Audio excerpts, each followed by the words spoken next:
everybody. Happy Monday. Here we are once again for a movie review. And again, we did something totally random. Here was the thing. So a couple people on Friday night recommended a couple movies. I think Tammy recommended Boondock Saints, which I still want to do. That's actually on Amazon and on Hulu. And we were going to watch it last night, and Tom's like, I don't really know if I'm in the mood for that right now. And I was just like, okay, whatever. And then I think Klaus maybe, I think he recommended a movie called Tony from 2009, which I do want to see also. But for whatever reason, we were just... So I said to Tom, I was like, okay, so if you don't feel like watching Boondock Saints, like, we'll just flip through what they got on Amazon Prime, and we'll pick something else that you feel like watching. So we're scrolling through there, and we see this little movie right here, which I'd heard of. This was actually, I had forgotten all about this, but this was actually on the newer MST3K, the one with Jonah Ray, in 2022. So I guess that was season 13 or whatever the fuck they call it. But I don't know if I've seen that or not, because they've made like a bunch that I haven't watched. So this was on there, but we were scrolling through there, and it's like, it's kind of like a superhero movie, and it had Jeffrey Combs in it. And I was like, how can this have Jeffrey Combs in it and I've never seen it? Never heard of it, Because I fucking love Jeffrey Combs. See, I was looking at it and it said Dr. Mordrid, and then I'm looking at him, and the costume kind of looks like Doctor Strange to me. And then Jeffrey Combs is in it, and I was like, man, I know. And this was like maybe, when was this? 92? 92. I was like, man, I never heard of this movie. And... Then while we're looking at it, on Amazon Prime, it starts playing the trailer in the background.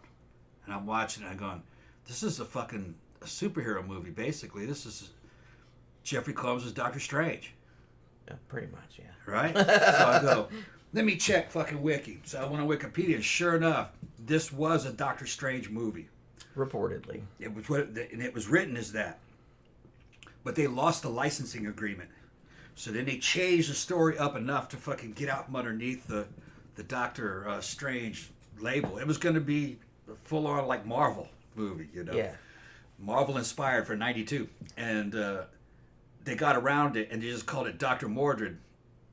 And it was going to be... Jeffrey Combs was going to be Doctor Strange anyway. Yeah. He's been a good Doctor Strange. Yeah. So that's what this is. This is a parallel universe of Doctor Strange.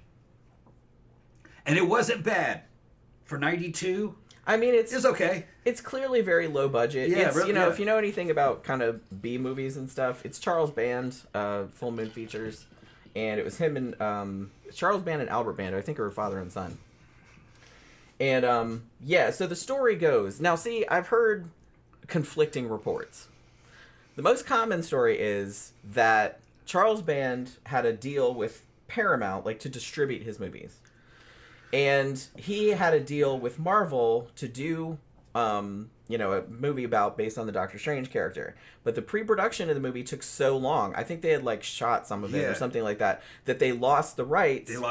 And they were like, well, shit, we already started it, so let's just, change everybody's names and, change some shit up so we don't get sued. Yeah. And they just went ahead and made it anyway and just called it Dr. Mordrid. However, I have also heard conflicting reports that no, they had written this script not anything to do with Doctor Strange. It went back several years before that, and there was this other character named Dr. Mordicus or something like that, and they just made it like that. So I don't know which one of those two is true, but the Doctor Strange story is more likely to me. It sounds more likely because this is very Doctor Strange-y. Yeah, I saw it in that costume, and I was going, that looked kind of like Doctor Strange. Yeah, Dr. Mordrid. He's got the big. I said. And I said, I bet you that's basically Doctor Strange. So it's just because I never heard of Dr. Mordrid. Maybe they didn't know if Doctor Strange's real name was Mordrid. I don't fucking know. I don't know that character. But I looked at Wiki real quick, and they said no, it was originally going to be a Marvel movie. Dr. Strange back in 1992. Before that was a big. Before that was a big thing. Yeah. Comic book movies fucking basically sucked. Well, and you could probably. I mean, I'm sure you could get the rights much cheaper back then. Yeah. Yeah. So I went, wait a minute, hold on. Jeffrey Combs is Doctor Strange? Oh, I gotta see this. It's we gotta watch this. I was I'll watch anything with Jeffrey Combs. And he delivers, man. He makes the movie. He's very good in it.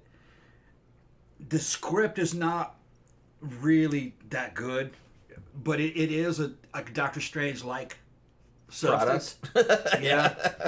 It's got villains and sorcery and magic fights and shit, you know what I mean? The only thing I could really knock this movie for is that the Doctor Strange costume isn't very good. Yeah. They could have done a lot better than if you're going to spend money on the movie, make sure that he's got a badass costume. But in 92, they really didn't know how to do that. The more modern Marvel movies, you know, they can make anything look cool. They make Superman's fucking leotard look cool. Yeah. Make it thick, you know what I mean? 3D and shit.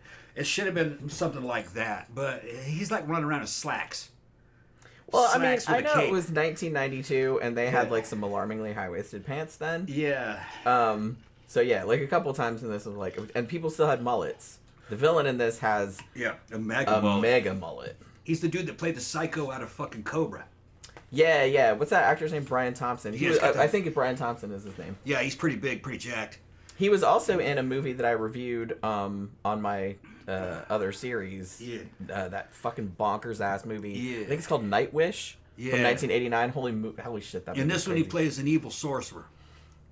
And there's a good scene where he sacrifices a woman, and she's nude and shit. She's pretty hot. She was one of the. She was in Roadhouse. I forgot her name. Yeah, And, we looked up all. The I looked it actors up. in Yeah. this. She was And, one of his. I thought she might have been a willing sacrifice. I'm not sure. Maybe she didn't realize he was going to kill her. Yeah, we weren't real but- clear on that. Yeah. She knew he was a sorcerer. Yeah, I mean, I thought And she was like on giving the herself same page. willing, yeah. But then she seemed like all upset. Yeah. So I don't know. Yeah, she had a fantastic figure too, kind of like a bikini competitor level, especially for the 90s. Well, wasn't she a stunt performer? She was a didn't you stunt say? woman. Yeah, I Stunt think woman. she was in a bajillion Stunt woman and a movies. dancer. Yeah. Yeah, Oracle says Doctor Strange with the serial numbers filed off. Yeah. I mean, yeah. pretty It was much. a bootleg Doctor Strange. Which, like I said, that's not really. I mean, it sounds disparaging, but this movie was actually like better than I was expecting. It's still cheesy and low budget, It's very 92. and it's very, very 1992. Yeah, very 92. Yeah, like you can tell that it's low budget. You know what I mean? It's nothing like the Marvel. They Doctor had Strange, fun with it though. but They're having fun with it, and it is kind of an amusing movie to watch. I mean, I had fun with it. It wasn't boring. No, and Jeffrey Combs does a good job.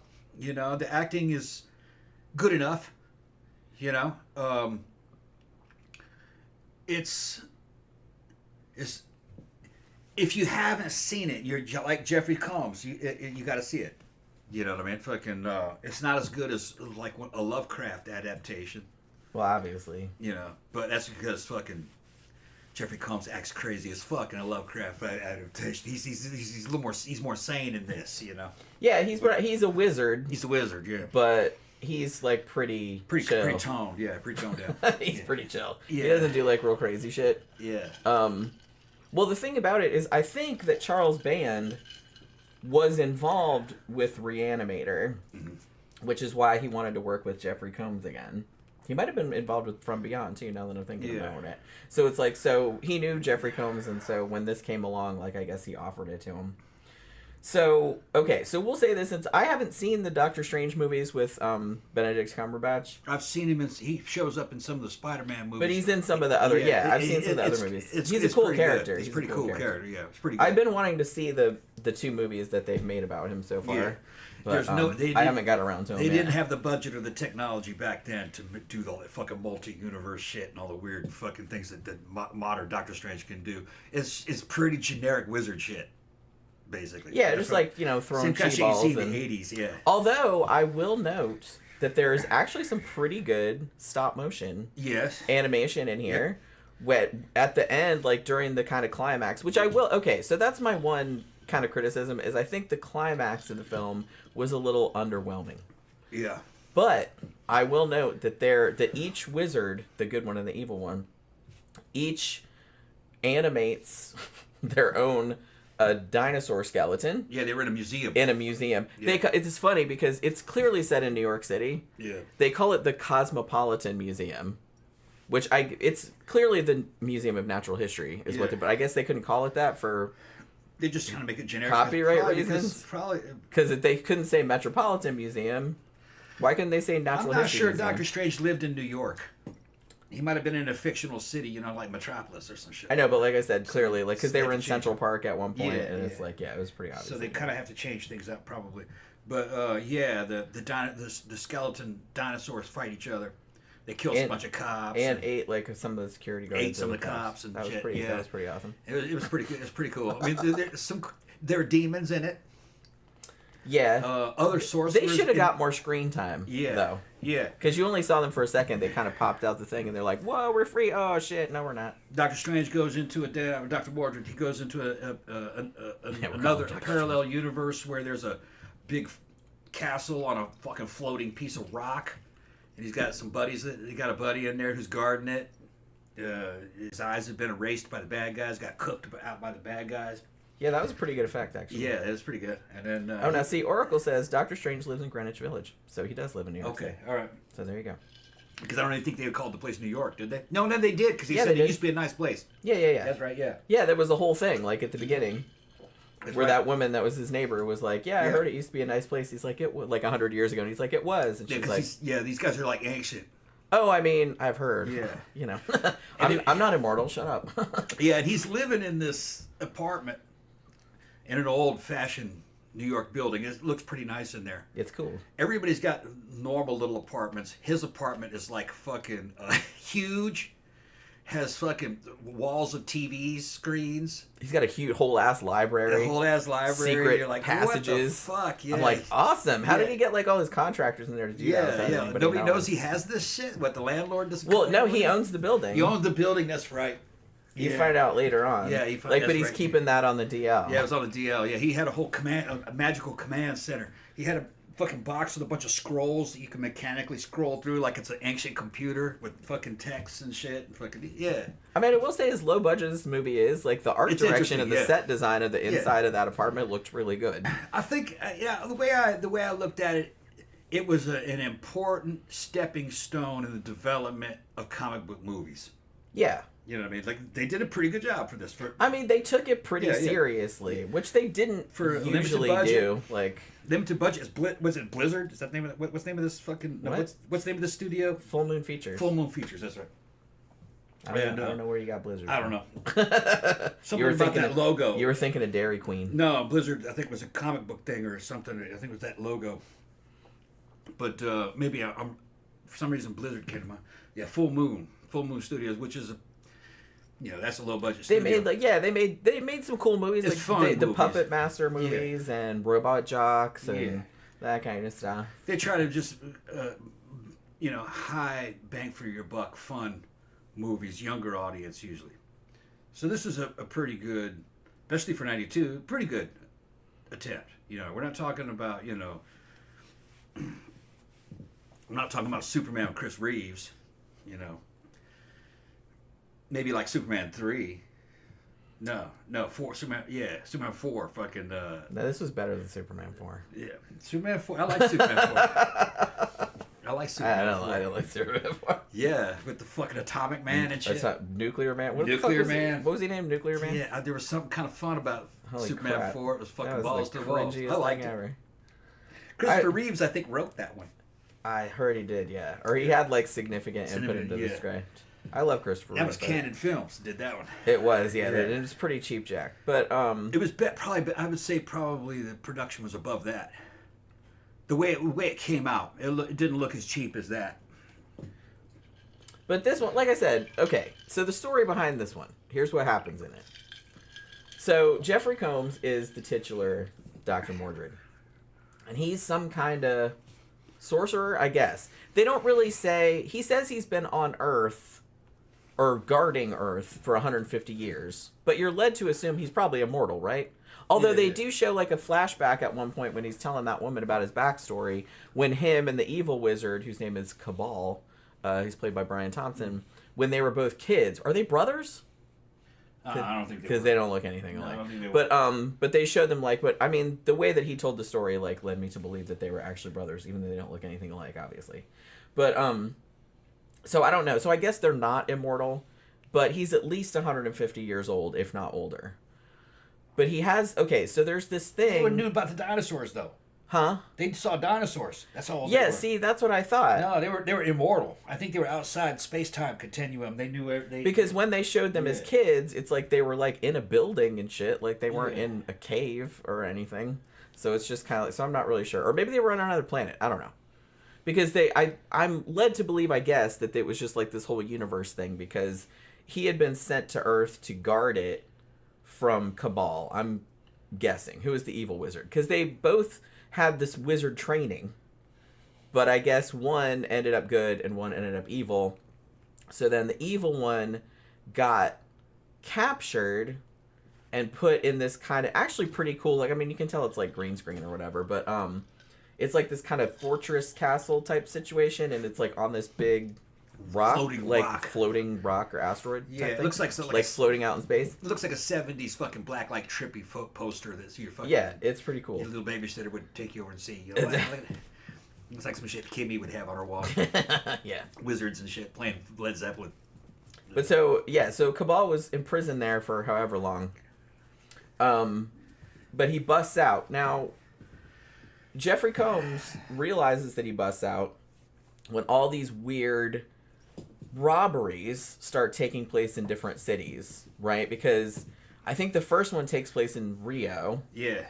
And, like, somebody steals a bunch of... Like, somebody's stealing, like, basically, platinum. Like, alchemical type materials, shit. Like, platinum and that kind of stuff. Yeah. And so he starts seeing all these robberies taking place. And then, like, all the people, like, that were driving the shit around and got robbed, like, end up shooting themselves. And everybody's like, it's super weird. Yeah, the people that would steal it would kill themselves. And they couldn't find And they couldn't figure out, like, what was going on. Happening, yeah. But Dr. Strange, he, you know...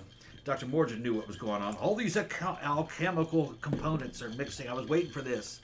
He was looking for it. He was expecting this to happen. Yeah, expecting it to happen because he knew that at some point the Cabal was going to bust out because it looked like up on the fortress rock that they just had Cabal like chained to a wall or something, which seemed like some pretty lax security. Not victim blaming. I'm just saying. So they apparently had like a bunch of other guards and a bunch of other wizards guarding him. But they kind of dropped the ball a little bit, it seems, because Cabal got out. And there was only one dude left, and he burned that dude's eyeballs out. Yeah. Although Jeffrey Combs fixed it. Like, he fixed it, yeah. He came up to see him. They were bros. That was his fucking wizard bro. And then there were demons. Yeah. And so there were these little demons, and they were put in this kind of... I don't know. They trapped him pipe. They trapped him in some kind of pipe, put a lid on it. And put a lid on it so they couldn't get out. And, see, that's another thing, because that was another kind of... And those little demons and shit look pretty cool. Yeah, they're little claymation demons. They were little claymation, like, stop motion.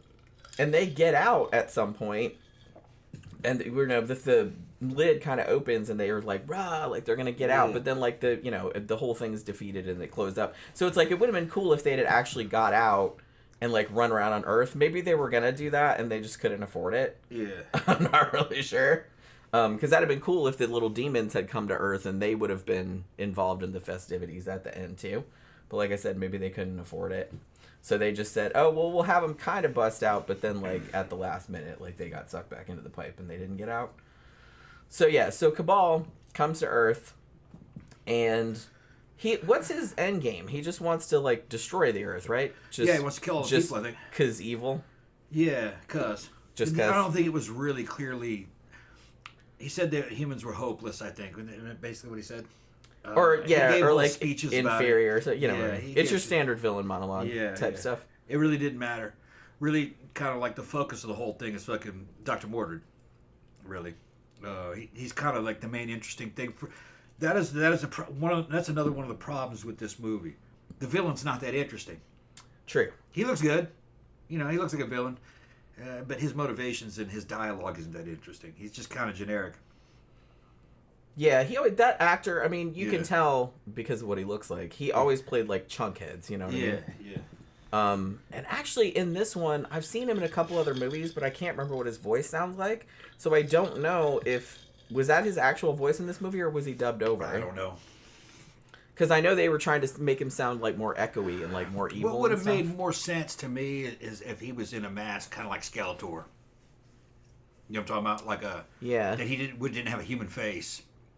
I'd have made him kind of like a monster, like a Doctor Doom or a Skeletor or something like that. Make him less human. Make him a little more interesting. You could use that same actor. Yeah, I mean, he wasn't very sinister. Wasn't sinister enough for me. Not with that mullet. No, he had a mullet. He kind of looked like. I think I'm bringing up Skeletor because he kind of reminded me of Dolph Lundgren playing He-Man. Yeah, kind of what he looked like. Yeah, I get what you're saying. Without all the straps and shit, he's wearing. Because he has that. Because Brian Thompson has that real chiseled. Yeah. Face. Yeah. That doesn't look like a real human. That looks like a drawing. I would have made him look more evil, like Skeletor. Yeah. More of a demon kind of looking thing. That would have made. I think it would have had more impact, more of a comic book kind of thing. You know? Villains in comic books at this level, they're not. They shouldn't just look like humans. Yeah, boring. You know, that's kind of boring. Yeah. But that was the direction. That was the decision they made back then, and And then budgetary constraints too, probably. Here's the thing too. I kind of want okay, so I kind of wonder. So Cabal comes to Earth and he's gonna fuck it up just for reasons, and so he recruits a couple of punk rocker people. Yeah. Kind of. Edgelord. Fake punk rockers. Edgelord people. Yeah. To do his bidding, and I'm sitting there going, what? Okay, so if he was a hugely powerful wizard, why would you need that? Because for scenes. I could see recruiting the woman because he needed a sacrifice. Yeah. Okay. And she was a hottie, so you got to have her on screen. And then so that's fine, and she shows her boobies, and that's all good. Shows her whole body. Yeah, that's all good. Yeah. But the dude, one that's no shade to that actor, but he was really chewing the scenery. Yeah. Quite a bit. Yeah. He's only in 3 scenes or something like that. But it's I don't know. Well, it is a comic book movie. That's true. You know what I mean? It is supposed to be a comic book. I don't know why he needed to be there. They had to have something, because I think they were just trying to flesh this movie out. Yeah. You needed scenes. Because this movie is not long. It was only 75 minutes. So it's only an hour and 15 minutes long. Yeah. So, I mean, it doesn't fuck around. That's for sure. There's not many slow parts. It's good that it's short. Yeah. It didn't overstay its welcome. Yeah, it didn't drag or anything like that. So all of that is going on. And in the meanwhile, like we said, Jeffrey Combs, a.k.a. Dr. Mordrid, I'm just going to call him Jeffrey Combs because it's Jeffrey fucking Combs, you know what I mean? Yeah, Jeffrey Combs He's a fucking legend. in his cape. He's a fucking legend. Yeah. Wearing his blue slacks. Blue slacks and a blue cape. His high-waisted blue slacks. Yeah. And a blue cape. They should have done it It's better. all right. You know what? He pulls it off, though. Like I said, he's taking it seriously. Yeah, it's just that, we're spoiled by modern Marvel-type movies. But they just needed a better designer to design that outfit. He would have looked a lot. You could have made that character look a lot cooler. Yeah. They just didn't. Yeah. Yeah. But like I said, he does give the shit some dignity. Yeah. Like I said, he's not goofing off. He's not taking it. He's very serious. And so he lives in this fucking amazing apartment that he's kind of a recluse, nobody sees the inside of it, right? And so this woman moves into the building who's, kind of attractive.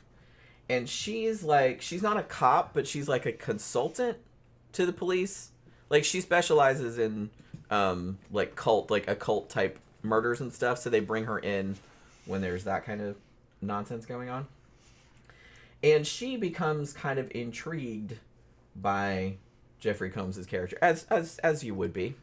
Just kind of curious as to what he's up to down there. Yeah, and Combs at this point in his career he's in his 30s. He's still he's still quite young. He's a good-looking guy. Yeah, he's still quite young. So if you have this good-looking guy dressed like that going in and out of this expensive apartment, a girl living up the hallways would be like, "Who's that fucker?" I know. Yeah. I'd be knocking at his door too. Yeah, what are you doing in there? Yeah. And he's smooth and shit. And he does some weird shit though. He erases her memory, he didn't see me type of deal. Yeah, he's weird shit. Yeah. Yeah, he has this amulet. Yeah. That you can push it or do something. You just show it. And it'll well, no, because he told her how to do it one time, so there was a trick to it. Okay. You had to push on it or push one side or something. I don't remember what it was, but it's it was something you had to do to make it do that. Because if it just did that, it would just do it accidentally all the time. Yeah. That'd be a pain in the ass. That's true. So don't look. Whoops, wiped everyone's memory again. Sorry, you guys. But what it would do, it doesn't wipe people's memory. It freezes them in time for a few minutes.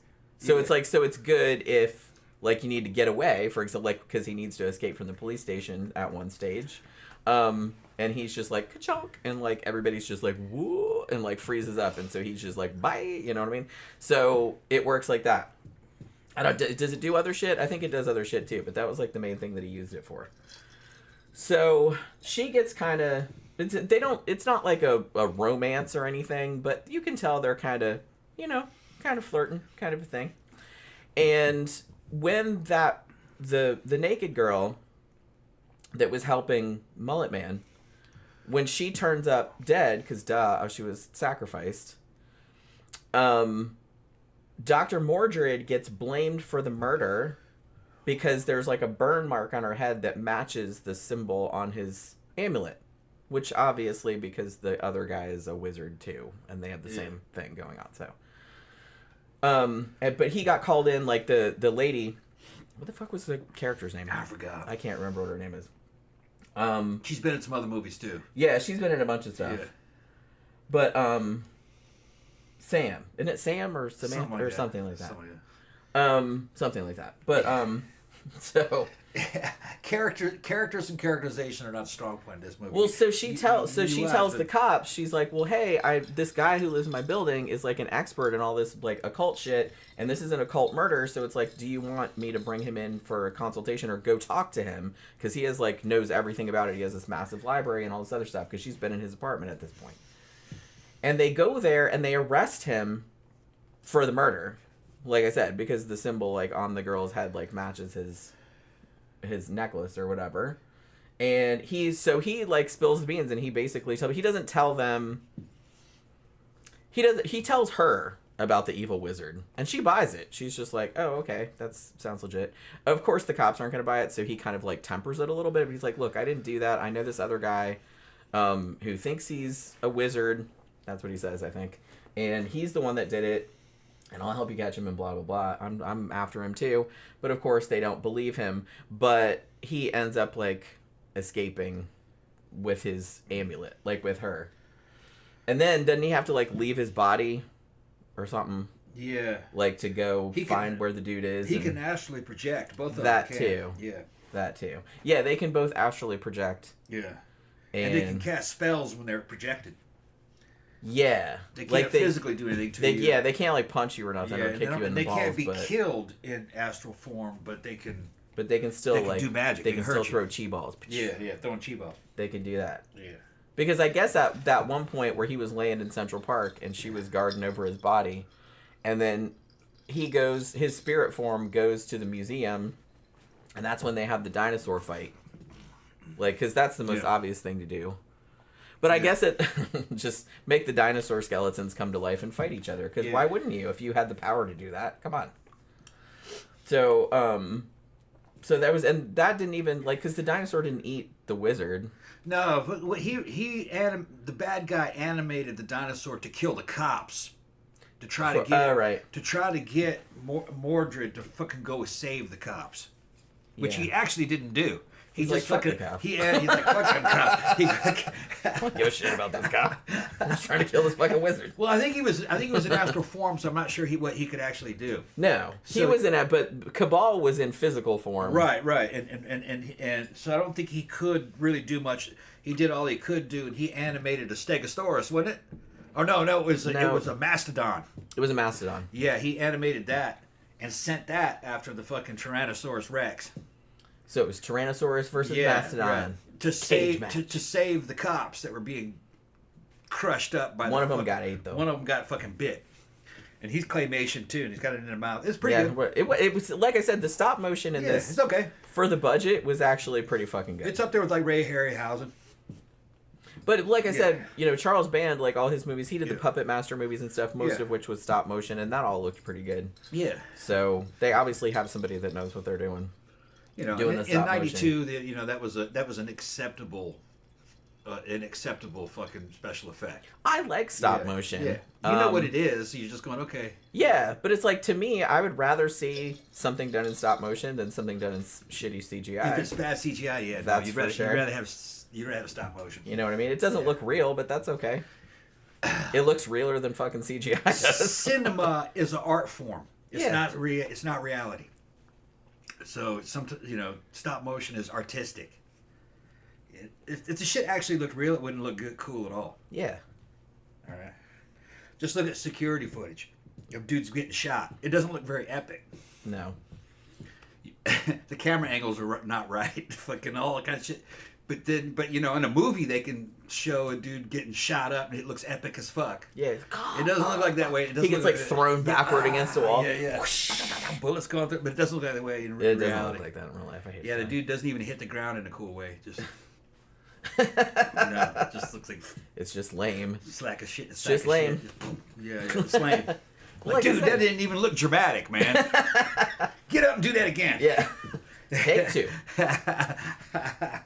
Yeah, so it's man, I've seen some comments from youngsters fucking commenting on movies. Oh, they're complaining about fucking the CG or what it didn't look. None of that shit looks real. That's not the way things actually look at security footage of what real action looks like. It's not impressive. If you made a movie like that, I mean, unless it was found footage. Yeah, it wouldn't. Even if you did make a found footage movie and somebody got shot up and it looked like it looks in real life, people would bitch about that. Yeah. It didn't look cool enough. Yeah, and it's I think because people just like to bitch, is what I'm saying. The younger generation's coming up on movies and they're coming up on video games. And I think the it's kind of blurring the fact that cinema came from theater. It's theatrical. Yeah. It's all fake. It's all fake as fuck. It's all illusion. Yeah, it's like that's why I don't get because I know there are some people that are like super pedantic and like they'll watch a movie. It's like, well, that's not how that really would work. Or blah, blah, blah. I'm like, it's a fucking movie. It's a movie, yeah. If you want to watch reality, watch a fucking documentary and quit whining. You know? And then a lot of the shit that they love, you go, man, that's not realistic at all. Yeah. That involved a camera angle and lighting and fucking it was slightly Nothing's slow realistic. motion. And it was the way it was shot, and then there was the colors were enhanced. There's all kinds of shit that they did. And then there were sound effects. Yeah. Just the sound effect is enough to add a whole other dimension. In reality, you wouldn't hear that sound effect. And then there's a fucking score above it. Yeah. So it's all artifice. Yeah. It's all artifice. It's all artifice. So it seems dumb to like draw the line at this point when it's just... you loved that scene because the shit was done so well you didn't notice that it was fake. Yeah. You emotionally were drawn into it. But it was all well, yeah, fake. and like I said, and that's kind of... Unless you're deliberately trying to make it look artificial, which that's also a thing. Yeah. Which I can respect that too, but... Because that's its own kind of vibe. But that's how you know you've done your job well, is if nobody really... Is if the illusion isn't broken. Yeah. You know what I mean? Like, if it doesn't take you out of it. Right. But, I mean, a movie like this, now that we went off on this big philosophical dissertation... you know, you obviously don't expect this to be... You just expect this to be like a cheesy 90s superhero movie that has awesome Jeffrey Combs in it fighting a wizard. And there's dinosaur skeletons fighting. And it's like, that's really all you need, honestly. And I think for that, I think this was a pretty enjoyable movie. Like, it's not great, but... You have a few drinks, you watch the fucking movie, look at Jeffrey Combs, and he does a good performance. Like I said, I'll watch anything he's in. I don't care what it is. It's a superhero movie. There's magic in it. You know, it has horror elements and kind of like comedy, mystery kind of elements and sci-fi element in it. You know, it did what it was supposed to do. It's just one of the fucking superhero movies of the past. Now I'm gonna have to go watch the MST version of this. Yeah. Oh, I'm sure there's all kinds of fucking funny shit, yeah. Because it's like I said, it's the newer MST crew, who I like. I mean, I know a lot of old school MST fans, which I am too. I started watching it back in the Joel era. But a lot of people didn't like the new crew, like Jonah Ray and all the new voices for the robots and stuff like that. But it's like, I thought it was funny. It's different, but that's okay. I mean, they changed like a bunch of times during. It's like, and we still have all the old ones. So again, what are people whining about? You can still watch the old ones. Had I seen this in '92, I would have liked it. I would have too. I would have liked it. Like I said, I've always been a big fan of Jeffrey Combs, and I'm just like a big supporter of him. And like, I'll watch whatever he's in, even if it's like even if it's some questionable kind of... There were a lot of other kind of horror type movies that were much worse than this that I liked. Like, I liked Rawhead Rex. This is much better than Rawhead Rex. Oh, this is much better. Much better. I still find that an enjoyable movie. That movie, I will admit, is entertaining, but it's entertaining because it's fucking terrible. The priest, though, sold that movie. He did. Yeah, baptize me. He made that whole movie. Yeah, he's fucking pissing on it. That movie could have been good. Yeah. If the monster. It almost was. Yeah. If Rawhead Rex looked as good as Pumpkinhead, it would have worked. Yeah, because Pumpkinhead looked fucking amazing. good. Yeah. For the time, it still looks good. It still looks good to this day. Like, we just watched it not too long ago again. Yeah. I wish somebody would fucking redo Rawhead Rex. Yeah, it needs to be redone. It needs to be done. You kind of retell it.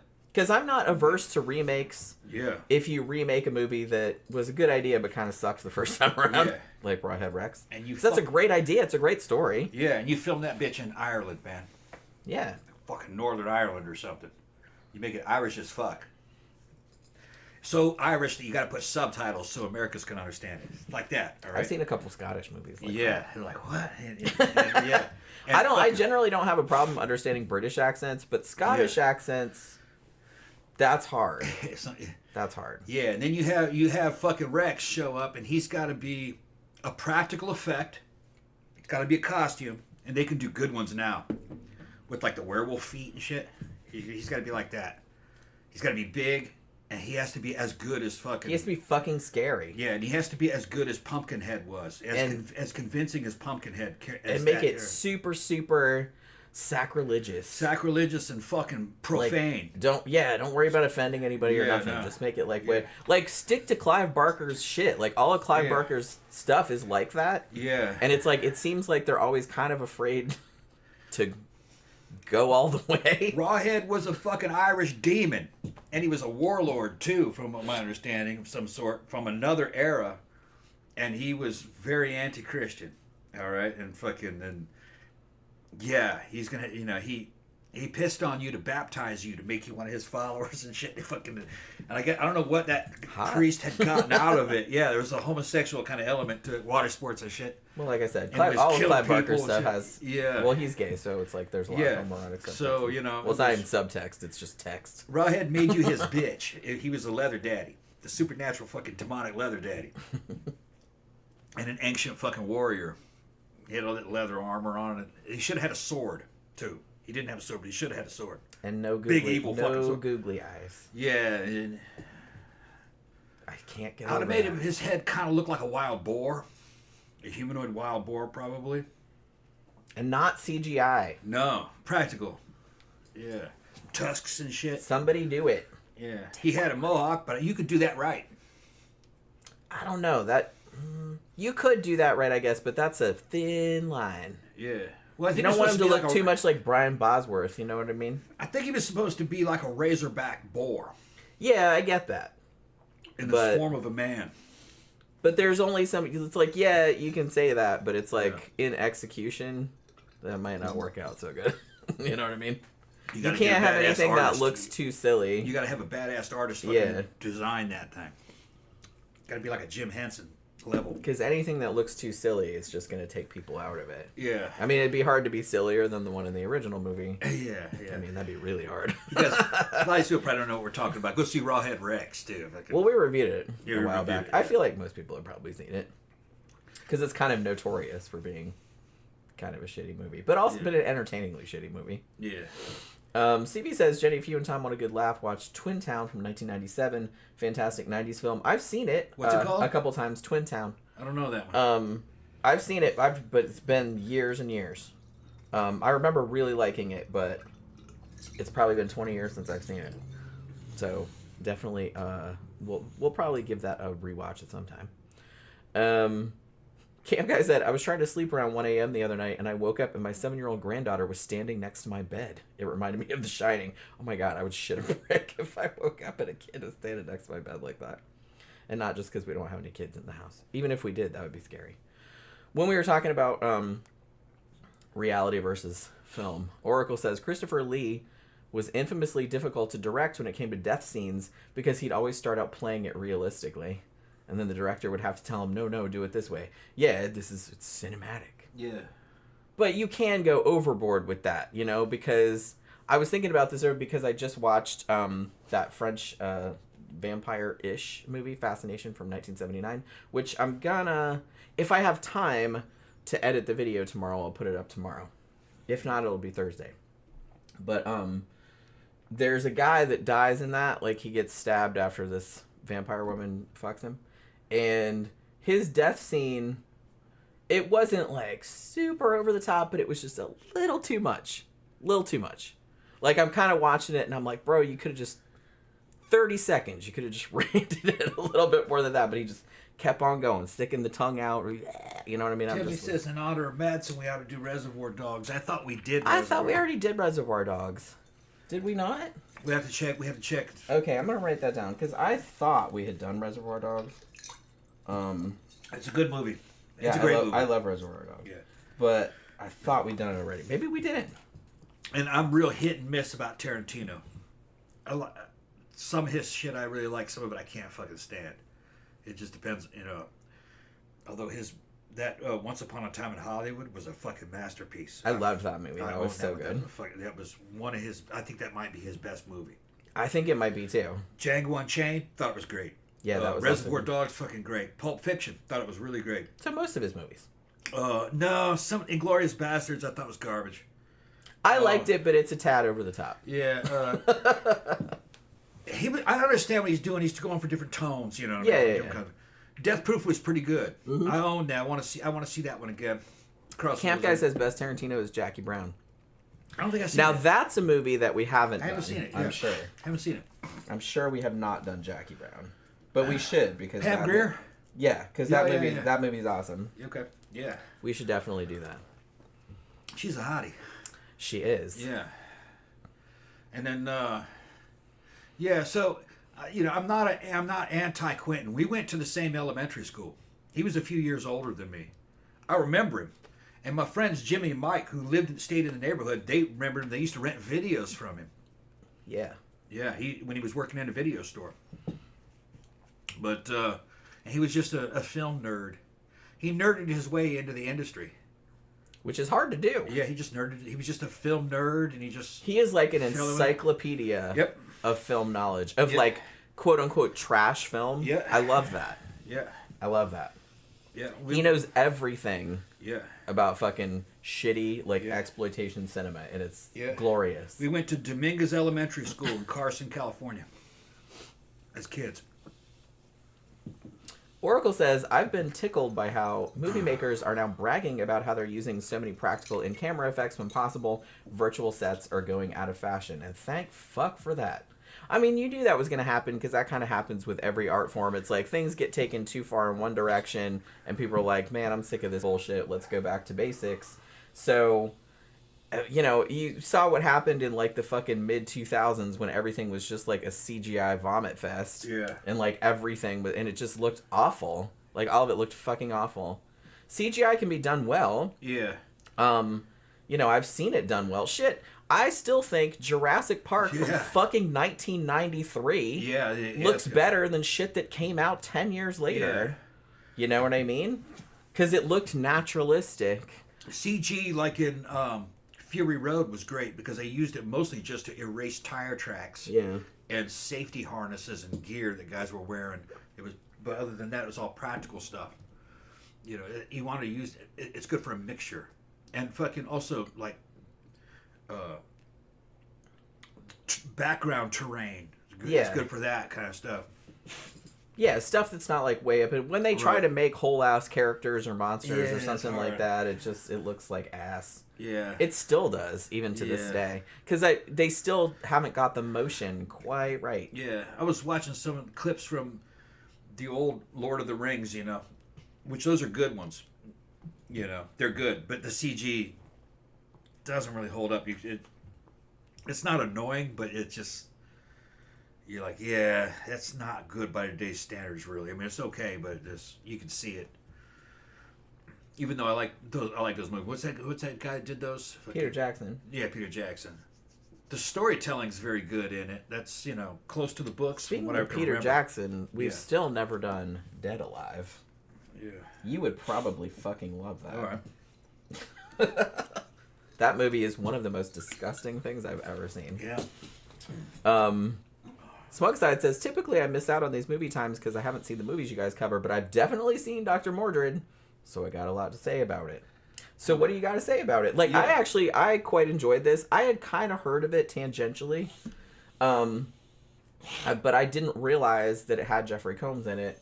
And when I realized that Jeffrey Combs in it, I'm like, Jeffrey Combs is like a wizard superhero? Sign me up. You know? Yeah.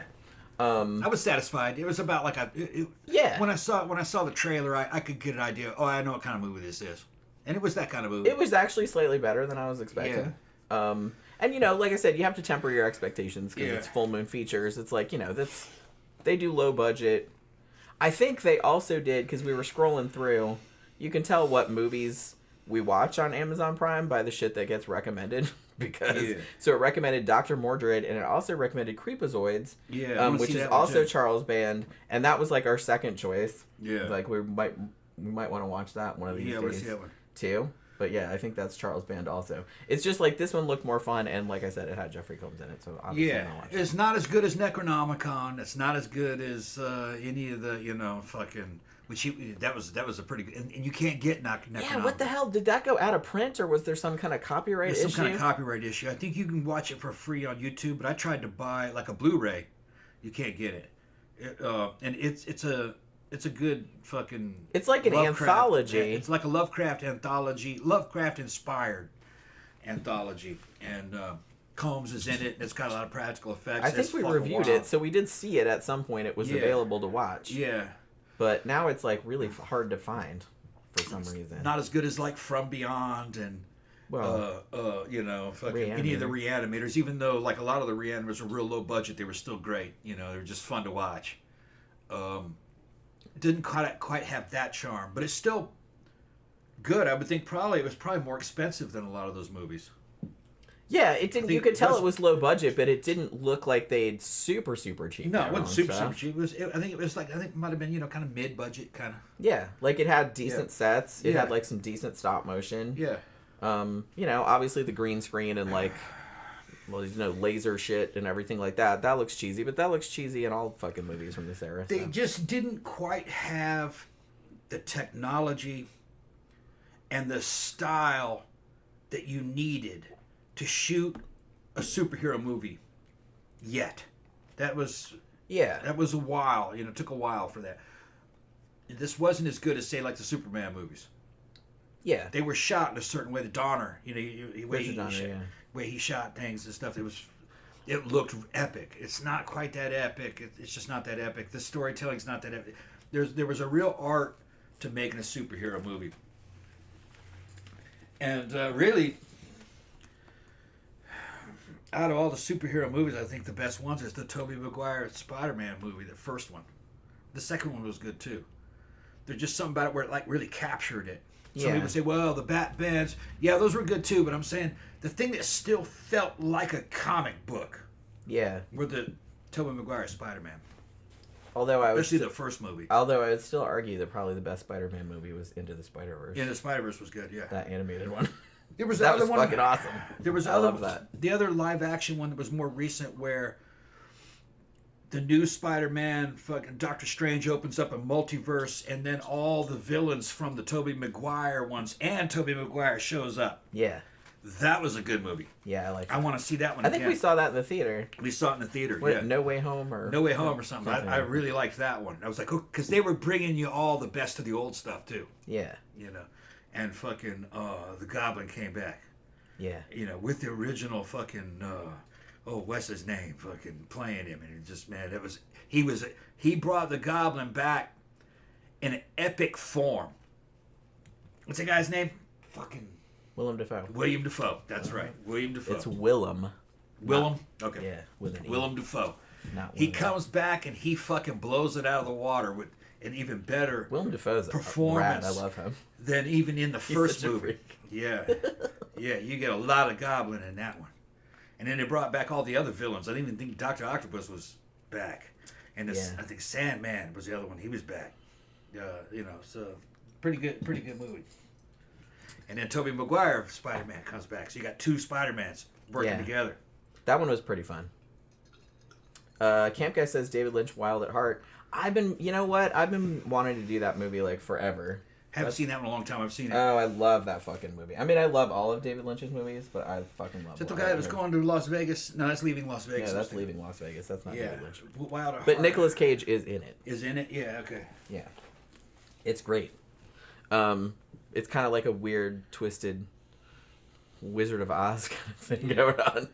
Smugside says, I watched Dr. Mordrid as part of a Jeffrey Combs-a-thon, along with Castle Freak, The Phantom Empire, and the 2008 Dunwich horror film. I love Dr. Mordrid and Castle Freak. I love Castle Freak also. We reviewed that, a long time ago. Yeah. Remember? Like, shit. Yeah. That was like years and years ago we reviewed Castle Freak. But yeah, I really like Castle Freak. I think didn't we see the 2008 Dunwich horror that had Jeffrey Combs in it? Yeah. Didn't we just watch that fairly recently? I remember thinking it was okay. It was okay. It was okay, yeah. I don't think I've seen Phantom Empire, though, although I'd have to go back and check.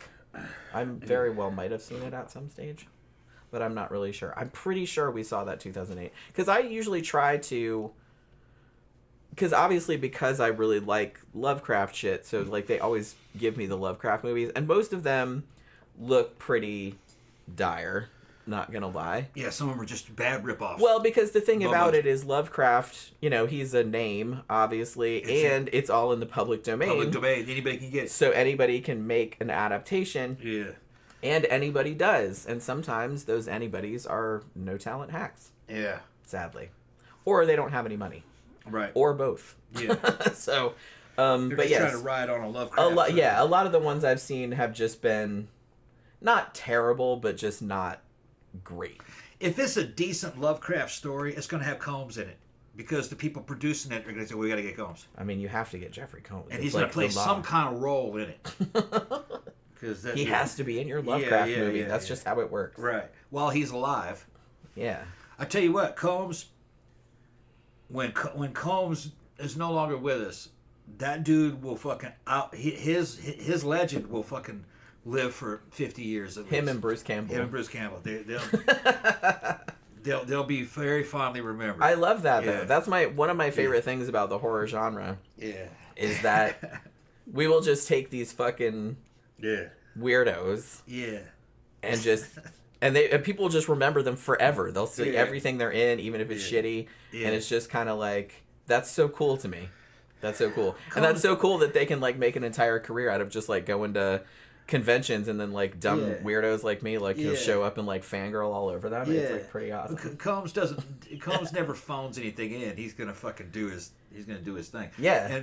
And fucking some of his greatest roles are kind of like the average person wouldn't know about, like his work in Frighteners. This fucking Agent Dammers. He's so fucking good at Frighteners. Yeah. He's so fucking weird. Yeah. It's one of his best roles. It really is. Like, he really just delivers. really leans into it. Yeah, he leans into delivers, that fucking weirdness. He kind of sold it to me. I was like, yeah. All right.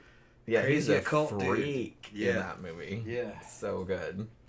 But yeah, even when he's kind of being serious, because like since you mentioned Castle Freak, he kind of plays a normal guy in Castle Freak, which he didn't usually, because obviously in Reanimator, he played kind of a weirdo. Yeah. And then in From Beyond, he was less of a weirdo, but still kind of a weirdo. And in this one, he's actually pretty restrained, I feel. Even though he's playing a wizard who talks to a big set of eyeballs in the sky called the Monitor, who I guess is God? Something. That's his spirit guide. I suppose. I guess. Yeah. And that was another thing that I was thinking too, because he was like talking to the Monitor, being like, hey, you put me here on Earth to like guard against Cabal or whatever. I was like, why can't the Monitor get off his little lazy eyeballs and do something about it? He's the agent of the Monitor.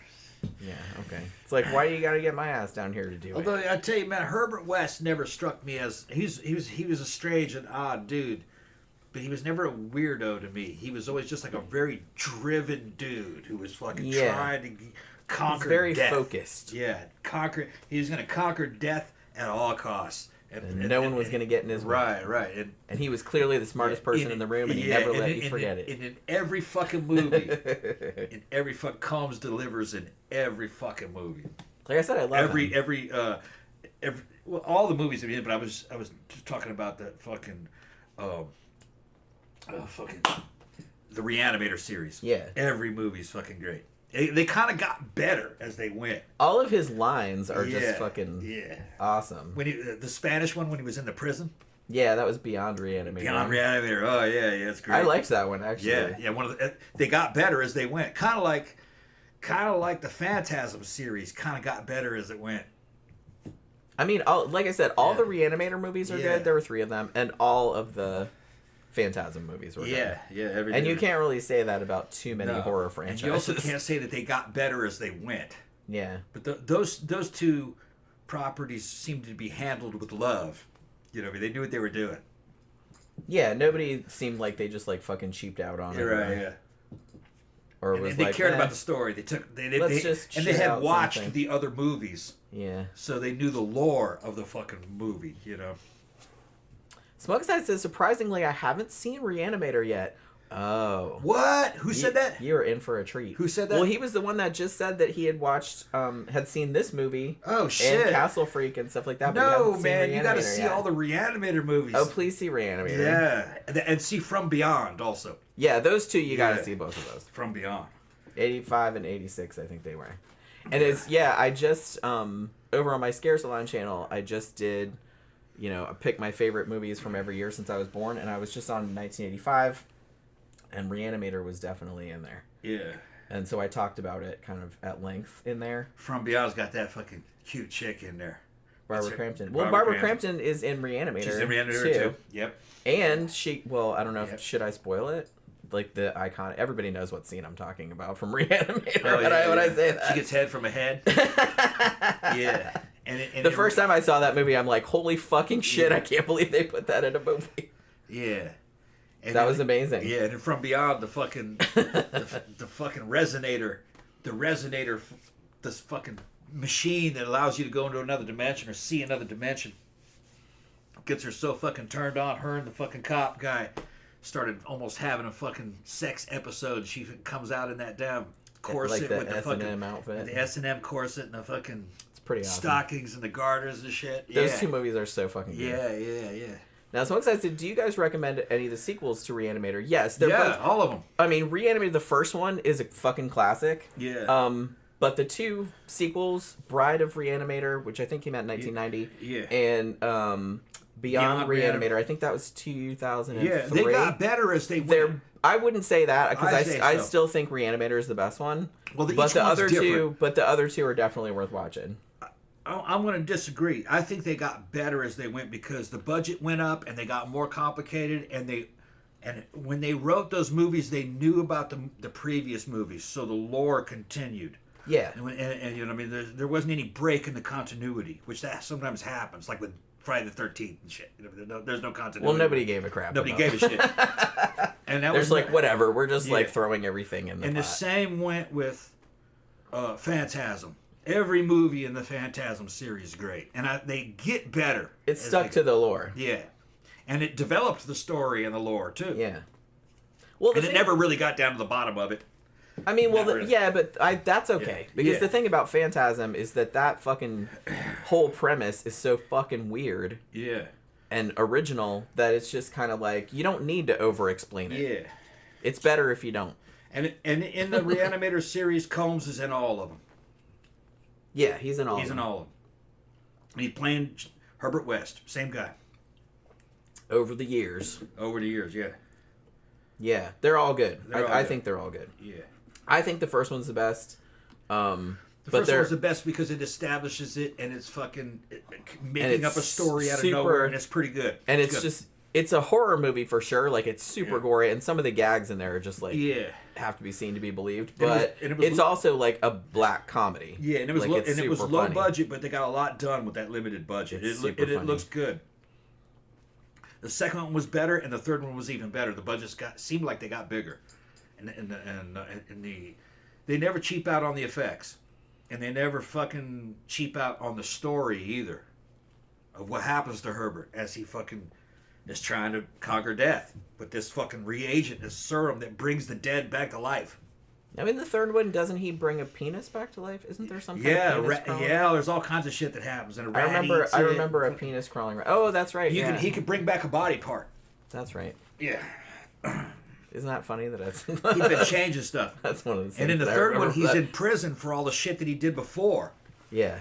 All right, and he's still working on it in prison. So it's good. He can't be stopped. He can't be stopped, no.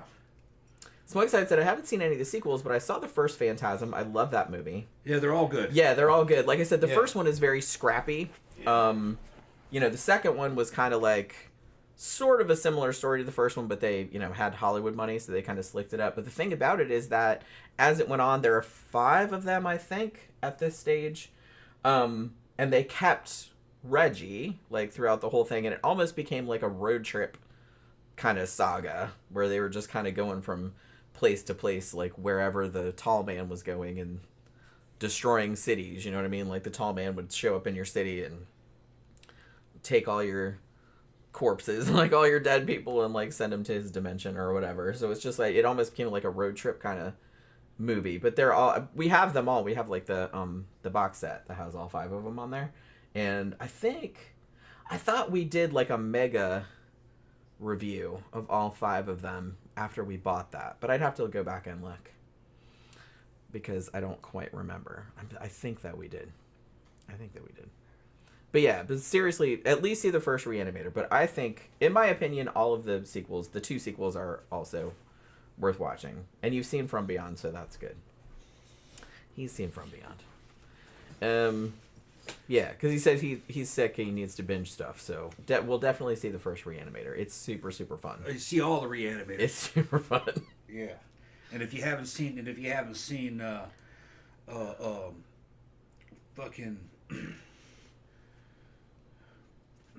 the one with the damn ball, fucking shit, I'm been drinking. Phantasm. Yeah, see them all. They got better. The last one, Phantasm 5, I thought was one of the best. I think it's called Ravager. Ravager, yeah. Yeah, I said it got better and better. Reggie is like the main character. Yeah, and I'm glad they kept him because he's delightful. He's in all of them. Yeah. Well, that character was based on the real guy. Yeah. That's that guy's real name. Yeah, Reggie is his name. Yeah. That's his name. Yeah. He's in all of them. And it's like, and I love that they just made this kind of balding. Yeah. Ice cream man like a chick magnet. I think that's delightful. Yeah. I love the way he's such a great character. I really like the way they used him. And the first one was as good ideas. They kind of just pulled it out of their ass and just went with it and fucking made its own lore. Totally original story. And then just kept developing it and developing it and developing it. The second one was done by that was a big studio. It was a big studio that did it. But they still kind of kept pretty good control over the story. Yeah. It was good. I saw it in the theater. Yeah. Back in '87. And the third one, it went more back to the original creators, more underground, and it kept going. And they never cheaped out. It got better and better as it went. But it was also, you could definitely tell it was fan service, going back to the fans, which is what you're supposed to do. Because if you've seen 3, then you've seen 1 and 2. Yeah. And you don't want the story to change. You want it shit to develop. Well, see, that's what I mean. I like horror fans that make movies for other horror fans. Yeah, that's what they're doing. Because we're all fucking nerds, right? I'm a horror nerd. I'm proud of it. And it's just kind of like regular people don't like horror movies. They're not going to see your shit. It doesn't matter how cool it is or nothing like that. So don't fucking bother. No, don't try to make it like so everyone will like it or nothing make that like shit that. For the fans. Just make it for them because they're the ones that are going to go see it. Yeah. You know? Another thing that would rival that would be the Evil Dead series and the fucking the fucking Netflix series. Was it Netflix? Was that on? Evil Dead 1 and 2, and I think there was 3 of them, weren't there? The Ash versus Evil Dead? Yeah, Ash versus the show? Evil Dead. That was Stars, I think. That was Stars that did that. But I'm talking about the movies. There was 3 movies and then the Stars series, right? Yeah. Yeah. Yeah, Evil Dead, the first Evil Dead, and then the second one was essentially like a bigger budget remake of the first one. And then the third one was obviously the one that was like medieval times or whatever. Yeah. And then they did a remake, which was also like pretty decent. But if you haven't seen the series, you gotta see the Ash versus Evil Dead. Yeah. Holy shit! Please see it. It is so fucking good. Yeah. It is one of the funniest fucking things I've ever seen. Yeah. The scene with Bruce Campbell getting his head stuck in a dead guy's asshole is one of the funniest fucking things I've ever seen in my life. I thought I was going to die. I was laughing so hard. Oh my god. That's another example where you take the mythos of the movie and you just continue to expand on it. All right, but you stay true to the original vision. Fucking, it's hilarious. Even Lee Majors is in it. He plays Ash's dad. Yeah. And he's a macho motherfucker in this. And it's fucking funny, the shit that he does. I mean, as Bruce Campbell and Jeffrey Combs, to me, they're like national treasures. Yeah. Those two. Yeah. I will be super sad like when we don't have them anymore. Yeah. But, and if you've never read any Bruce Campbell's books, because he writes books too, like Make Love the Bruce Campbell Way and shit like that, please fucking read those. The dude is fucking hilarious. Yeah.